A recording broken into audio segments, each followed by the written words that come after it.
म्हणजे आपल्या सेतू अभ्यासाचा 28वा दिवस. आपल्या ई लर्निंग एज्युकेशन चॅनलमध्ये आपल्या सर्वांचं हार्दिक स्वागत. तर बघा, आजचा जो आपला 28व्या दिवसाचा सेतू अभ्यासाचा अभ्यास आहे तो बघण्यासाठी आपण आपल्या वर्गाच्या ग्रुपमध्ये जात आहोत. बघा, आजचा जो अभ्यास आहे तो अभ्यासाला आज आपण बघणार आहोत सेतू अभ्यासाचा. आज तारीख आहे बघा 28 जुलै 2021. दिवस आहे 28वा. सेतू अभ्यासक्रमाचा आज जो आहे 28वा दिवस आहे. तर विषय आहे आज बघा, आपण सर्व विषयांचा जो कृती कार्यक्रम आहे तो बघणार आहोत. तर बघा, आजचा विषय आहे मराठीचा.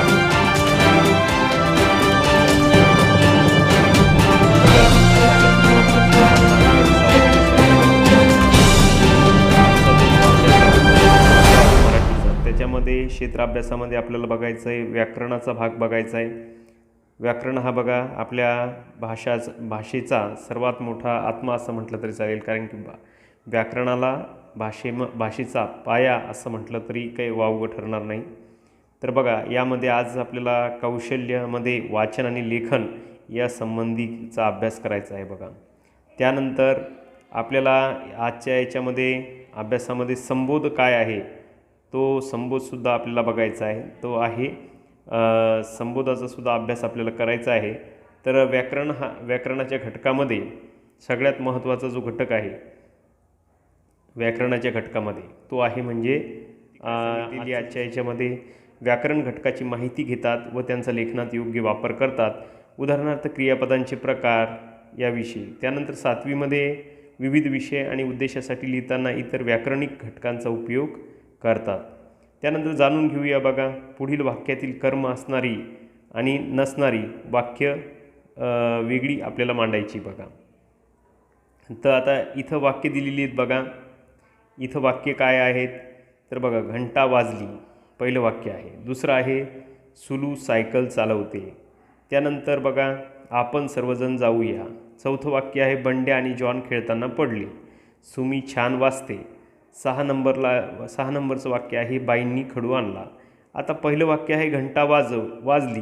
आता बघा, याच्यात कर्म आहे घंटा वाजली.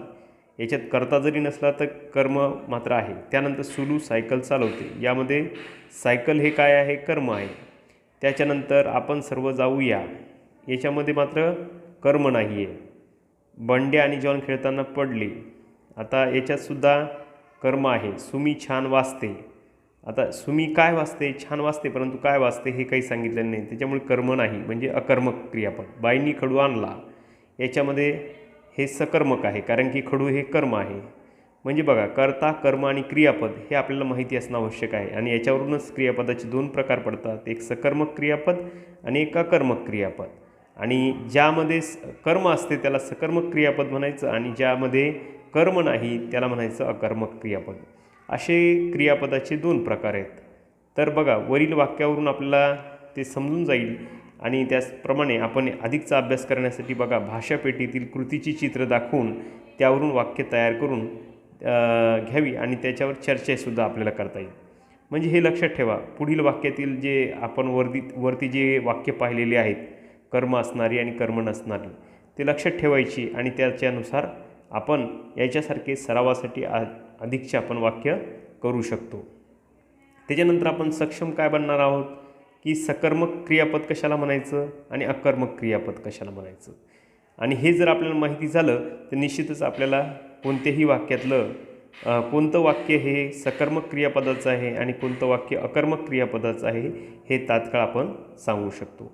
मग आता याच्यासाठी आपल्याला सराव करता येईल आपल्याला.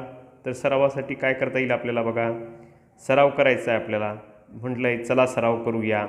तर त्यासाठी तुम्ही काय करायचे, छोटे छोटे वाक्य घ्यायचे आणि त्याच्यामध्ये सकर्मक कोणते आहे, अकर्मक कोणते आहे, आणि ह्या दोन्ही प्रकारची जी वाक्य आहे ती तुम्ही तयार करायची. आणि त्याच्यानंतर आता उदाहरणार्थ पळाला, विद्यार्थी पळाला असं म्हटलं तर चालेल का. विद्यार्थी पुस्तक घेऊन पळाला म्हटलं तर याच्यात कर्म पण येतं. आणि त्यानंतर मुलं खोटे बोलत नाही. याच्यामध्ये बघा, मुली करता झाला, बोलणे, खोटं बोलत नाही म्हणजे खोटं कर्म झालं आहे आणि बोलत नाही हे क्रियापद झालं आहे. त्यानंतर तुम्ही अभ्यास करा असं जर वाक्य केलं तर तुम्ही हे करता झालं, अभ्यास कर्म झालं आणि करा हे क्रियापद झालं. आणि मग आपण असंच सकर्मक तुम्ही खेळा, तुम्ही करा असं म्हटलं तर हे अकर्मक क्रियापद होईल, कारण की त्यामध्ये कर्म नाही. मला पुस्तक आवडले म्हटलं तर तुम्हाला हे एक सकर्मक सांगता येईल. तो मला भेटला, कोण भेटला हे सांगता आलं पाहिजे. त्यानंतर बघा छानसं असं हे चित्र दिलेलं आहे बघा. हे चित्र पाहून तुम्हाला कल्पक होऊ शकतात. तुम्ही तुमचे वाक्य तयार करू शकता. त्याच्यात छानसा असा आंधळी कोशिंबीरचा खेळ आहे बघा, तुम्हालासुद्धा आवडणारा. एका मुलाच्या डोळ्याला पट्टी बांधलेली बघा आणि तो त्यांना जे बाकीचे आहेत त्यांना काय करतो असतो, तो पकडण्याचा प्रयत्न करतो आणि ज्याला पकडलं त्याला पुन्हा पट्टी बांधली जाते आणि हा खेळ खेळला जातो. आता बघा अशा प्रकारचे त्याच्यातले सुद्धा तुम्ही वाक्य तयार करून सकर्मक आणि अकर्मक असे वाक्य लिहून किंवा छोटा प्रसंग लिहून त्याच्यातून लिहू शकता.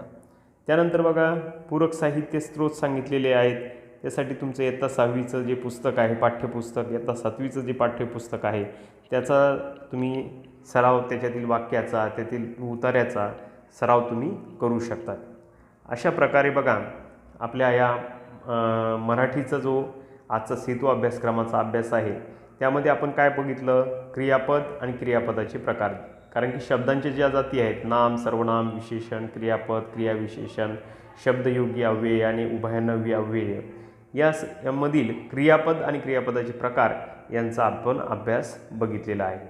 तर त्यासाठी तुम्हाला सांगितल्याप्रमाणे अशा प्रकारे आपला मराठीचा सेतू अभ्यास झालेला आहे. त्यानंतर आपला सेतू अभ्यासक्रमाचा दुसरा विषय आहे तो म्हणजे इंग्रजी, ब्रिज कोर्समधला सेतू अभ्यासक्रमाचा. आजची ही ॲक्टिव्हिटी 28, सब्जेक्ट आपला आहे इंग्लिश ब्रिज कोर्समधला. ज्याप्रमाणे इतर विषयामध्ये ज्याप्रमाणे अध्ययन निष्पत्ती असतात त्याचप्रमाणे इंग्रजीमध्ये सुद्धा लर्निंग आउटकम्स आणि कॉम्पिटन्सी स्टेटमेंट हे असतात. तर बघा पहिली अपेक्षा काय केलेली आहे तुमच्याकडून, राईट नीटली अँड लेजिबली, म्हणजे तुम्हाला स्पष्ट आणि व्यवस्थित लिहिता आलं पाहिजे. To develop and awareness of the need of correct spelling, तुम्हाला करेक्ट स्पेलिंग लिहिता आलं पाहिजे. To enable the student to write letters in the alphabet correctly, आणि त्याच्यातले जे अल्फाबेट आहे ते करेक्ट तुम्हाला लिहिता आले पाहिजे. To help them to proper punctuation marks in writing English, म्हणजे तुम्हाला विरामचिन्हसुद्धा देता आली पाहिजे. To enable them to use proper words at the proper place in a sentence, आणि प्रॉपर वर्ड प्रॉपर ठिकाणी त्या वाक्यामध्ये तुम्हाला वापरता आले पाहिजे. To help to recognize of capital and small letters correctly, कोणत्या ठिकाणी कॅपिटल लेटर्स लिहायचे आणि स्मॉल लिहायचे हे सुद्धा तुम्हाला कळले पाहिजे. आता तुमच्यासाठी काही सूचना आहेत बघा, instruction for teachers and parents तुमच्या पॅरेंट्ससाठी सुद्धा. तुम्ही काय करायचं, let the learners read the lesson, page number 80वरचा जो आहे तो तुम्ही काय करायचा, वाचन करायचा. त्यानंतर बघा provide more and more spelling for practice from day to day life. त्यानंतर तुम्ही डे टू डे लाईफमध्ये असणारे जे आहे स्पेलिंग ते तुम्ही काय करायचे, लिहून ठेवायचे. त्यानंतर to develop and awareness of the need of correct spelling, त्याच्यानंतर अवेअरनेस जो आहे स्पेलिंगचा तो सुद्धा तुम्ही लिहून ठेवायचा आहे. त्यानंतर बघा peoples should be motivated to learn writing. त्याच्यानंतर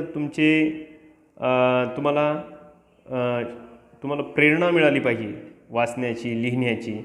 बघा to help them to organise thought and ideas in a logical sequence, आणि तुम्हाला एक प्रकारचा तर्क करून ती वाक्यरचनासुद्धा करता आली पाहिजे. Provide more guidance and appropriate punctuation mark, आणि एवढंच नाही तर तुम्हाला कोणत्या ठिकाणी विरामचिन्ह द्यायचे हे सुद्धा तुम्हाला योग्य प्रकारे मार्गदर्शन मिळणार आहे. Pay more attention to recollecting appropriate words and putting them in sentence, आणि कोणता शब्द योग्य पद्धतीने कोणत्या ठिकाणी ठेवायचा हे सुद्धा तुम्हाला कळलं पाहिजे आणि त्याच्यासाठी तुम्हाला मार्गदर्शन मिळणार आहे. त्यानंतर काही तुमच्यासाठी स्टुडंटसाठी काही इन्स्ट्रक्शन आहे बघा. यूज प्रॉपर पंक्च्युएशन, योग्य ठिकाणी तुम्ही काय करा, विरामचिन्हाचा वापर करा. त्यानंतर बघा रीड केअरफुली, काळजीपूर्वक वाचा तुम्ही. After writing recheck the sentence, लिहिल्यानंतर तुम्ही काय करा, तुम्ही वाक्य वाचायला शिका, पुन्हा परत त्याची चेक करायला शिका. While writing complete the sentence don't forget to underline the part, आणि तुम्ही लिहिल्यानंतर जो आवश्यक असा भाग आहे त्याला अंडरलाईन करायला म्हणजे अधोरेखित करायला विसरू नका. अशा प्रकारच्या काही सूचना इन्स्ट्रक्शन विद्यार्थ्यांसाठी आहे. अजूनही तुम्हाला सूचना आहेत, परंतु या सर्व गोष्टींची तुम्ही आवश्यक ती माहिती घेऊन आणि पूर्ण असा याचा अभ्यास करून तुम्ही हे काम निश्चितच करू शकता. त्यानंतर तुमच्यासाठी काही ॲक्टिव्हिटीज पण सांगितल्या आहेत. त्याच्यानंतर पण त्याच्यापूर्वी 5वी आणि 6व्या नंबरची इन्स्ट्रक्शन आहे बघा. Make the same tables, charts and diagrams which provide in same question. तुम्हाला काय करायचे, सारखे असे समान असणारे टेबल्स, चार्ट्स, नंतर आकृत्या ह्या तयार करायच्या आणि त्याच्यासाठी तुम्हाला काही प्रश्नसुद्धा पुरवले जाणार आहे. राईट नीटली अँड लिजिबली, आणि तुम्ही लिहितानासुद्धा चांगल्या प्रकारे लिहायचं आहे. खाली बघा काही ॲक्टिव्हिटी दिलेल्या आहेत. Complete the words by using correct letters from the lesson. आता पहिलं आहे बघा, NCE लिहिले आहे, डॅश डॅश NCE म्हणजे कोणता शब्द येणार इथं, ONC, वन्स, हॅपी. याच्यामध्ये ए राहिलेलं आहे, ते ए लिहिलं की ते वाक्य पूर्ण होणार आहे, शब्द पूर्ण होणार आहे, हॅपी होणार आहे, HAPPY. त्यानंतर बघा बोर्डचं लिहिलं तर BOARD. त्याच्यानंतर LISTEN, लिसन होणार आहे, MILK, मिल्क होणार आहे. अशा प्रकारची ॲक्टिव्हिटी तुम्हाला करायची आहे. त्याच्यानंतर ॲक्टिव्हिटी 2 आहे, make a list of any 5 words beginning with H पासून सुरू होणारे तुम्हाला काय करायचे आहे, 5 वाक्य, 5 शब्द हे लिहायचे आहे आणि ते कशातून लिहायचे आहे, तुमच्या लेसनमधून बघा. त्याच्यानंतर ॲक्टिव्हिटी 3 आहे बघा, ती आहे copy the following sentence in your good handwriting. आता तुम्हाला काय करायचे, हे खालचे जे 3 वाक्य आहेत ते तुमच्या चांगल्या हँडरायटिंगमध्ये लिहून काढायचे. त्याच्यानंतर ॲक्टिव्हिटी 4 आहे बघा, कंप्लीट द फॉलोइंग सेंटेन्स. हे जे खालची वाक्य आहेत तुम्ही तुमच्या पद्धतीनं तुमच्या तर्कानुसार तुम्हाला पूर्ण करायचे आहे, लॉजिक लावून. The nightingale dash dash, I will tell you. तुम्ही तुमच्या पद्धतीने लिहू शकता. I will tell you some story. तुमच्या पद्धतीने काही लिहू शकता. The nobleman was dash dash. नाव the nobleman was really very funny. कोणताही शब्द तुम्ही लिहू शकता किंवा हॅपी लिहू शकता. आय एम ऑलरेडी टायर्ड किंवा तुम्ही I am already coming from city. काही तुमच्या पद्धतीने वाक्य लिहू शकता. ॲक्टिव्हिटी 5 आहे बघा, arrange the following words in alphabetical orders. खाली जे दिलेले वाक्य आहेत ते तुम्ही काय करायचे आहे, ते अल्फाबेटिकली ऑर्डरनं लावायचे आहेत बघा. त्याच्यानंतर बघा केज, सिक्रेट बघा इथं दिलेले जे त्याच्यानुसार ABCDच्या नुसार तुम्हाला लावायचे आहे. पहिला बर्ड येईल, नंतर केज येईल, त्याच्यानुसार पद्धतीने तुम्हाला हे 3 वाक्य करायचे. त्याच्यानंतर ॲक्टिव्हिटी 6 आहे बघा, 6 आहे, classify the words in the respective columns. खाली जे 1 आणि मेनीमध्ये तुम्हाला काय करायचे, याचे वाक्याची विभागणी करायची, वर्गीकरण करायची. आता बर्ड शब्द आहे तो कसा आहे, 1 आहे, म्हणजे अशा पद्धतीने तुम्हाला काय करायचं आहे, त्याला क्लासिफाय करायचं आहे, म्हणजे वर्गीकरण करायचं बघा. आता उदाहरणार्थ बर्ड, नंतर इथं येणार आहे 1मध्ये मिस्टेक, बीट, वर्ड, नोबेलमॅन. बर्ड्स मात्र मेनीमध्ये जाणार. बर्ड्स, बीट्स, नोबेलमॅन, मिस्टेक्स, वर्ड्स हे सगळे मेनीमध्ये जाणार. पुन्हा इकडे पीस कुठे येणार, 1मध्ये, डायमंड 1मध्ये, मॅन 1मध्ये, नंतर पीसेस कशात जाणार आहे, मेनीमध्ये, मेनीमध्ये, आणि डायमंडसुद्धा मेनीमध्ये. अशा प्रकारे तुम्हाला 1 आणि मेनी म्हणजे काय, सिंग्युलर आणि प्लुरल याची तुम्हाला संकल्पना स्पष्ट होण्यासाठी साध्या पद्धतीनं 1 आणि मेनी असं सांगितलेलं आहे. ही ॲक्टिव्हिटी 6 जी आहे ती तुम्हाला पूर्ण करायची आहे. या सर्व ॲक्टिव्हिटी पूर्ण करून तुम्हाला काय करायचं आहे, आपल्या व्हॉट्सअप ग्रुपवर ते काय करायचे, सेंड करायचे आहेत. तर अशा पद्धतीने बघा ह्या पूर्ण ॲक्टिव्हिटी देण्यात येत आहे आपल्या या सेतू अभ्यासक्रमामध्ये. त्याच्यानंतर बघा इथं एक नमुनासुद्धा तुम्हाला दिलेला आहे. त्या नमुन्यानुसार तुम्हाला काय करता येईल, तुम्हाला हे पूर्ण ॲक्टिव्हिटी करता येतील. त्यानंतर ॲक्टिव्हिटीसाठी प्रॅक्टिससुद्धा दिलेली आहे. तुम्ही write the given words meaning in Marathi घेऊ शकतात. Read the words twice, copy the same sentence in your notebook. Activity 4 पण दिलेली आहे बघा, read the sentence from the lesson, find your on words and classify. तुमचे स्वतःचे शब्द त्याचं वर्गीकरण करा. त्यानंतर काही एक्सटेन्शन ॲक्टिव्हिटी दिलेली आहेत, अतिरिक्त ॲक्टिव्हिटी दिलेल्या आहेत बघा. पॅरलल ॲक्टिव्हिटी आहेत, रेनफोर्समेंट असणाऱ्या ॲक्टिव्हिटी आहे, म्हणजे तुम्हाला अधिकचे प्रोत्साहन मिळवण्यासाठी दिलेले बघा. तर अशा पद्धतीने तुम्हाला ह्या सर्व करायचे. अधिकची माहिती तुम्हाला दीक्षा ॲपमधून मिळणार आहे. त्याच्यानंतर बघा आजच्या याच्यामधून तुम्ही बऱ्याचशा गोष्टी शिकल्यात बघा. तुम्ही student to able to complete the sentence story, तुम्हाला स्टोरी पूर्ण करण्याचं नॉलेज मिळालं बघा. त्याच्यानंतर तुम्हाला एखादा इव्हेंट जो आहे रिअरेंज आहे तो अरेंज करायचं शिकले तुम्ही.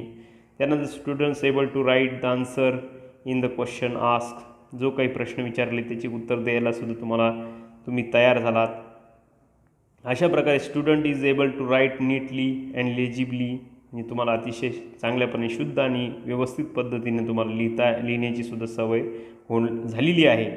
Knowledge of using capital letters and marks punctuation correctly, हे सुद्धा तुम्हाला कळालेलं आहे की कोणत्या ठिकाणी कॅपिटल लेटर वापरायचं, विरामचिन्ह कुठे द्यायचं हे सुद्धा कळालेलं आहे बघा. त्यानंतर बघा knowledge of making stroke with proper hand movement, म्हणजे कोणत्या ठिकाणी कोणत्या पद्धतीने कोणता शब्द लिहायचा, कसा लिहायचा, त्याचा उच्चार कसा करायचा, आरोह अवरोह कसा द्यायचा, असा पद्धतीचा हा आपल्या इंग्रजीचा दुसरा जो आज सेतू अभ्यासक्रमाचा 28व्या दिवशीचा अभ्यास आहे तो आपण पूर्ण केलेला आहे. याच्यानंतरचा सुद्धा आपल्याला अभ्यास करायचा आहे. परंतु हे जे आतापर्यंत जे दिलेल्या ज्या ॲक्टिव्हिटी आहे तुम्हाला त्या पूर्ण करून आपल्या काय करायचे आहे, व्हॉट्सअप ग्रुपवर सेंड करायचे आहेत बघा. हे सगळ्यांनी लक्ष ठेवायचं. आणि याच्यात कोणतीही प्रकारची अडचण आली तर तुम्ही काय करायचे, वरती दिलेली जी लिंक आहे दीक्षा ॲपची, त्या दीक्षा ॲपच्या लिंकला क्लिक करून तुम्ही काय करायचं आहे, ते पूर्ण हा जो आहे आपला लेसन पेज नंबर 80वरचा तो तुम्ही काय करायचा आहे, त्याचा अभ्यास करायचा आहे. त्याच्यानंतरच तुम्हाला हे, आणि याच्या अतिरिक्त तुम्हाला अजूनसुद्धा सराव करण्यासाठी वन आणि मेनीचे अतिरिक्त शब्द तुम्ही पूर्ण तुमच्या त्या लेसनमधून घेऊन अतिरिक्तची माहिती ही तुम्ही निश्चितपणे घेऊ शकणार आहात. त्याच्यानंतर आपला पुढचा विषय बघा गणिताचा. या गणिताच्या विषयामध्ये आपल्याला सेतू अभ्यासक्रमामध्ये बघायचं आहे बीजगणिताचा हा भाग आहे बघा. बीजगणिताच्या भागामध्ये एकचल समीकरणाचा आपल्याला अभ्यास करायचा आहे बघा. कोणत्याही संख्येला जर 1 न गुणलं तर गुणाकार तीच संख्या येते. उदाहरणार्थ a गुणिले 1 जर केलं तर बरोबर a उत्तर येतं. म्हणजे a या चलाचा वापर करून आपण काय करू शकतो, याचा वापर करू शकतो. फक्त एच करावा असं नाही, तर तुम्ही आपल्या अल्फाबेट्समध्ये कोणताही अक्षर हे चलाचा चल म्हणून वापर करू शकतात. त्यानंतर बघा कोणत्याही दोन संख्यांची बेरीज आणि त्या दोन संख्यांचा क्रम बदलून येणारी संख्या ही कशी असते, समान असते.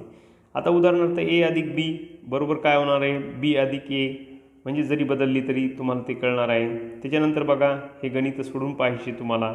कोणतीही संख्या यासाठी अक्षर वापरून पुढील गुणधर्म थोडक्यात तुम्हाला सांगता येणार आहे. कोणत्याही संख्येत जर 0 मिळवले तर येणारी बेरीज त्या संख्येएवढीच असते.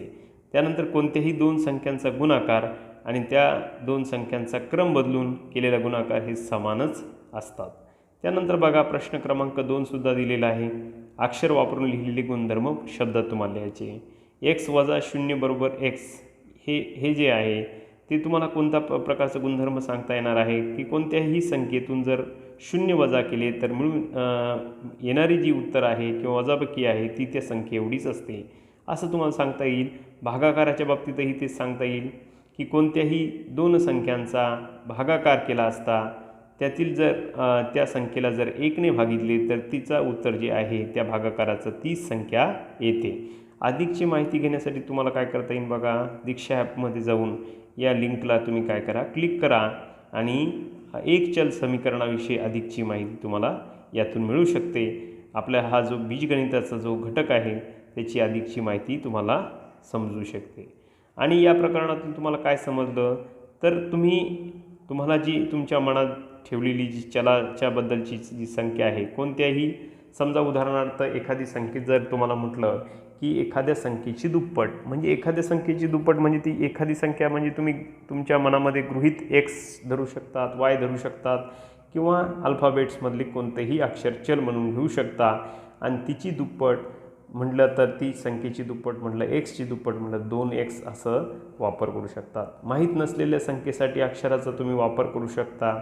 सामान्यीकरण करण्यासाठी दिलेल्या परिस्थितीत चलाचा वापर विविध क्रियासाठी करू शकता.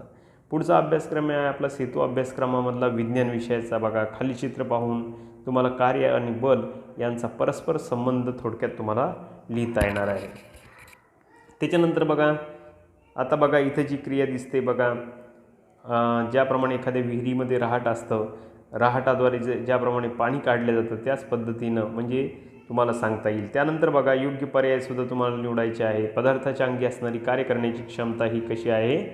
ऊर्जा होय. पदार्थाच्या अंगी असणारी कार्य करण्याची क्षमता म्हणजे काय? ऊर्जा. त्यानंतर एका मजुराने 4 पाट्या खडी 100 मीटर अंतरावर वाहून नेली. जर 2 पाट्या खडी 200 मीटर अंतरावर वाहून नेली तर काय होणार आहे? तर ते कार्य कसं होणार आहे? समान होणार आहे. त्यानंतर काही डोकंसुद्धा चालवायचं. तुम्हाला जरा डोके चालवामध्ये प्रत्येक क्रिया करताना बल लावणे आवश्यक आहे का? तर निश्चितच बल लावल्याशिवाय कोणतीही कार्य होऊ शकत नाही. त्यानंतर बलामार्फत कार्यात रूपांतर होण्यासाठी कशाची आवश्यकता असते? ऊर्जेची आवश्यकता असते. त्यानंतर विस्थापन झाले असे कधी म्हणता येईल? ज्यावेळी एखादी वस्तू किंवा व्यक्ती एका ठिकाणाहून दुसऱ्या ठिकाणी गेली तर त्यावेळी आपण त्या वस्तूचे व्यक्तीचे विस्थापन झाले असे म्हणता येईल. त्यामुळे अशा सर्व या घटकांचा ऊर्जा, बल, विस्थापन म्हणजे काय या सगळ्या व्याख्या तुम्हाला काय करायच्या आहे? प्रश्न जे आहेत, रिकाम्या जागा आहेत त्या लिहून आपल्या व्हॉट्सअप ग्रुपवर पाठवायच्या आहेत. म्हणजे त्याच्यानंतरचा बघा आता पुढचा विषय आहे आपल्याला आता सेतू अभ्यासक्रमातला पुढचा विषय आपला समाजशास्त्राचा म्हणजे सामाजिक शास्त्राचा.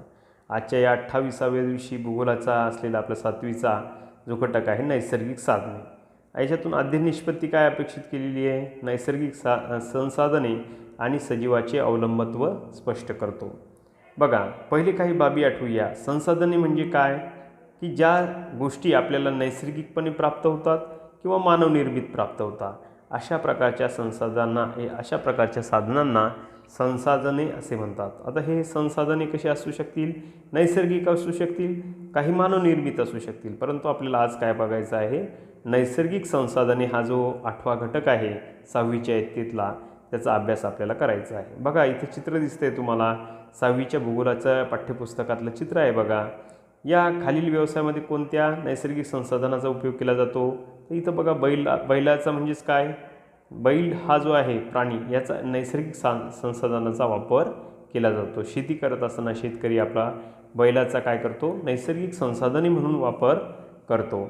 अशा प्रकारचे काही जे व्यवसाय आहेत त्यांचा आता आपण अभ्यास करणार आहोत.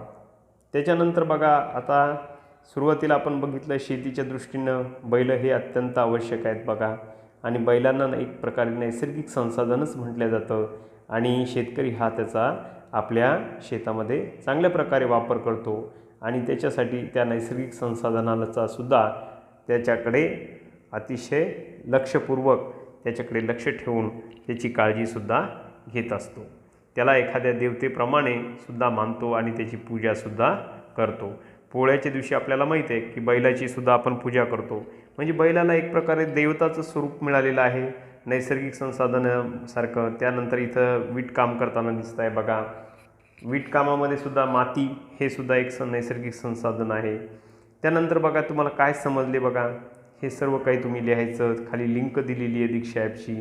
त्यानंतर इयत्ता 6वीचं जे पाठ्यपुस्तक आहे त्या पाठ्यपुस्तकाचा अभ्यास करून तुम्ही नैसर्गिक संसाधनाच्या विषयी काय करू शकता? अधिकचं वाचन करून उत्तरं देऊ शकतात. त्यानंतर जे काही प्रश्न उत्तर आहेत हे सर्व प्रश्न उत्तरं तुम्हाला पूर्ण करायचे आहे. नैसर्गिक संसाधने म्हणजे काय? त्यानंतर हे जे दिलेले आहे मृदा म्हणजे काय? मृदा याचा संबंध शेतीशी येतो, श्वसनाचा हवेशी येतो. म्हणजे मृदा, हवा, पाणी, त्यानंतर खनिजे, वनस्पती, सागर हे सगळे नैसर्गिक संसाधने आहेत. आणि या नैसर्गिक संसाधनाचा आपल्या मानवी जीवनामध्ये सगळ्यात मोठा वाटा आहे असं आपल्याला म्हणावं लागेल. आणि हे तुम्हाला काय करायचे? हे सगळे तक्ते प्रश्नोत्तर पूर्ण करून तुम्ही काय करायचे आहे? आपल्या सेतू अभ्यासक्रमाच्या जी हे आहे आपला वह्या केलेल्या आहेत आपण त्या वह्यामध्ये पूर्ण करून तुम्ही काय करायचं आहे? ते नंतर त्याचे फोटो हे आपल्या व्हॉट्सअप ग्रुपवर काय करायचे आहे? पाठवायचे आहे. त्यानंतर अधिक सरावासाठी बघा काही लिंक दिली आहे. त्या लिंकला सुद्धा क्लिक करून तुम्ही दीक्षा ॲपमधून याचा अभ्यास नैसर्गिक संसाधनाचा अभ्यास करू शकतात आणि त्यातील स्वाध्याय तुम्ही सोडवू शकतात. अशा प्रकारे बघा आपण आपल्या सेतू अभ्यासक्रमामध्ये या 5व्या विषयाचा अभ्यास बघितलेला आहे बघा. आणि हा पूर्ण अभ्यास तुम्हाला पूर्ण करायचा आहे. आणि आपल्या आता लवकरच आपली दुसरी चाचणीसुद्धा सेतू अभ्यासाची होणार आहे. त्याचीसुद्धा आपल्याला चांगल्या प्रकारे तयारी करायची आहे. याच्यासाठी तुम्ही ही जी लिंक दिली आहे तिला क्लिक करून सुद्धा दीक्षा ॲपमध्ये जाऊ शकतात. यापुढील विषय आपल्याला शेवटचा आहे सेतू अभ्यासक्रमामधला ब्रिज कोर्समधला हिंदी आहे. आज दिन 28वां आहे. देखो क्षेत्र भाषा अभ्यास है, कौशल हमको भाषण लेखन है. देखो भाषा की बारीकियों को व्यवस्था ढंग पर ध्यान देते हुए सार्थक वाक्य बनाते हैं, ये अध्ययन निष्पत्ति है. आओ पता करते हैं, प्रश्नों की सहायता से काल की परिभाषा स्पष्ट करवाए. आप अभी क्या कर रहे हो, ये वर्तमान काल हुआ. आप कल इस समय क्या कर रहे थे, भूतकाल हो गया. आप कल इस समय क्या करोगे, भविष्य काल हो गया. अब तीनों वाक्यों का छात्रों से वाचन करवाए, यानी कि हमने करवाया. तीनों वाक्य में आने वाले परिवर्तन का निरीक्षण करते हुए देखा कि आप अभी क्या कर रहे हो, ये वर्तमान काल है, यानी कि अभी होने वाली क्रिया है, इसलिए वर्तमान काल. कल हुई वाली है उसे भूतकाल और होने वाली है उसे भविष्य काल कहते हैं. देखो अब ये तीनों वाक्यों का आप सराव कर सकते हैं. इसकी सरीके दूसरे जैसे जो वाक्य है आप करके अपने व्हाट्सएप ग्रुप पे भेज सकते हैं. ये देखो, आओ सक्षम बने. क्या सक्षम बनने का है आपको, तो ये आपको निम्नलिखित वाक्यों की काल पहचानना है. सचिन मुंबई गया था, कौन सा वाक्य होगा, कौन सा काल, भूतकाल. बंदर आम खाता है, यानी कि खा रहा है, यानी कि वर्तमान काल. हम कल बाजार जाएंगे, भविष्य काल. गाड़ी चल रही थी, वर्तमान काल.